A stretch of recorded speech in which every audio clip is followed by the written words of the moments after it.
I'm doing this video to talk about why we need open carry.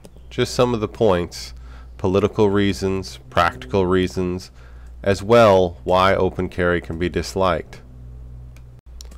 The political reasons are all Second Amendment. The Second Amendment has lost ground since about the 1920s.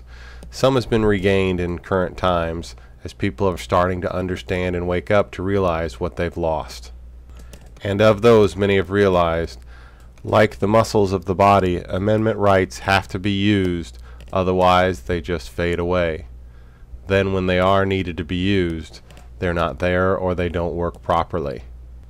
Open carry is a very proactive way in expressing your Second Amendment rights, as well works in a manner to desensitize the public to civil uses of one's Second Amendment rights, and we'll get to that a little bit more later.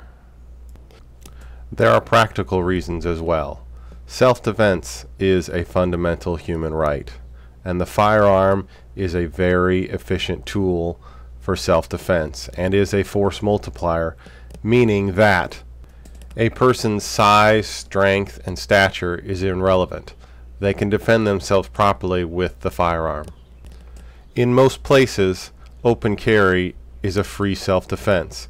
It hasn't been infringed upon in the manner that concealed carry has, and often can be done so without the need to pay for your Second Amendment right. Would you pay for your First Amendment right or your Fourth Amendment right? I would hope not. The most practical reason for open carry is its ability to dissuade predators. Predators seek prey. They have done extensive prison surveys of prisoners asking how and why they choose their crime, and the presence of a firearm is a very strong deterrent. As well, if you're going to carry a firearm, open carry is a much easier style of carry.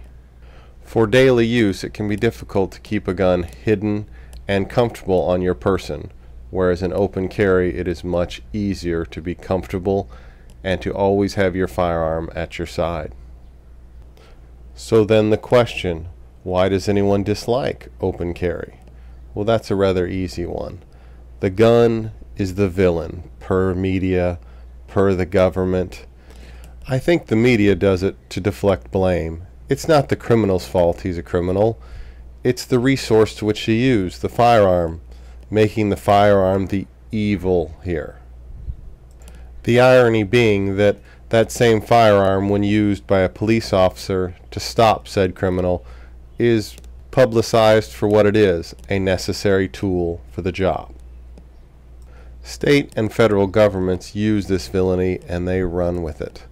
They use the scare tactics to try to gain votes, to try to pass laws, to make promises that they know they can't keep.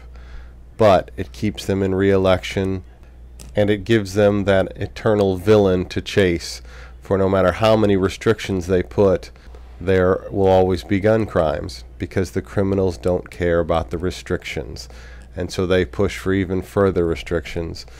The sad part is that it often causes more gun crime. New York City, strong governmental control over firearms. D.C., strong governmental control over firearms. The same with Chicago. Are these safe places? Do they not have exorbitant amounts of firearm crimes? The strangest group that I find troubling to dislike open carry is the concealed carry crowd. Some of them feel they have gained the privilege to carry a firearm, and all should gain this privilege from the government.